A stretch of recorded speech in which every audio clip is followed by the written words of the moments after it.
Spinning flail rides the storm. He comes at me with a backhanded club action. I'm going to step, creating my block, but this time instead of blocking the club itself, I'm going for a block on his wrist.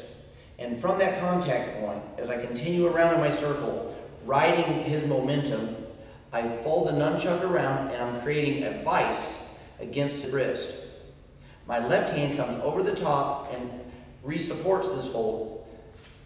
And I actually take his arm, I suck it right in under my armpit as I continue my step around with my right foot. Is going to apply an arm bar on.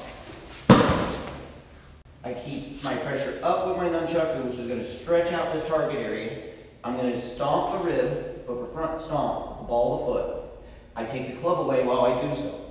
I take that club and I'm going to hit down on the elbow joint, and right before I do, I release one of the rods of the nunchaku, keeping a hold with my right hand on the black rod here, and that brings my nunchaku free. And then, if necessary, I would shift and strike.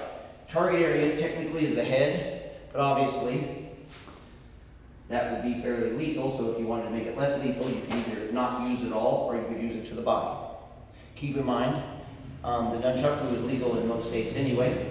So if you've come to the point where you're using it in self-defense, you're already in trouble. So from here, I'm blocking, vicing, bringing him around and blocking his arm.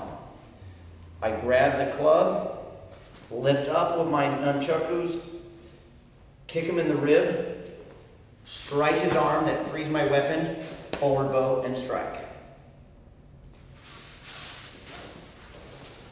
The most important aspect of this technique, other than of course always not getting hit in the beginning, is this blending with his energy and this vicing into being control of his arm.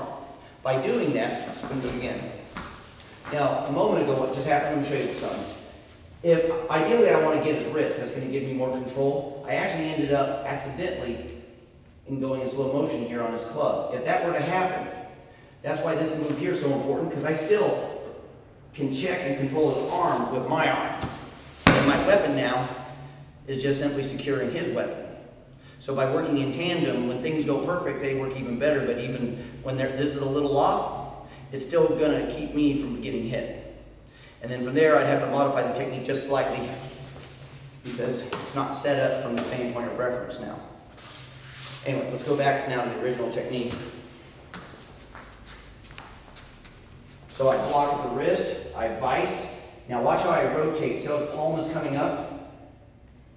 I step in, and then that tucking action right there as I bring my arm in this way toward my own body. With my elbow cinched toward my own body creates that lock. And I go to a horse stance.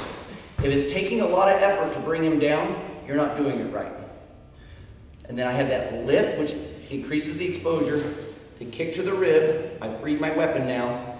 I release my thumb from the weapon, and I strike down, and I hit. So let's go ahead and do it at tempo now.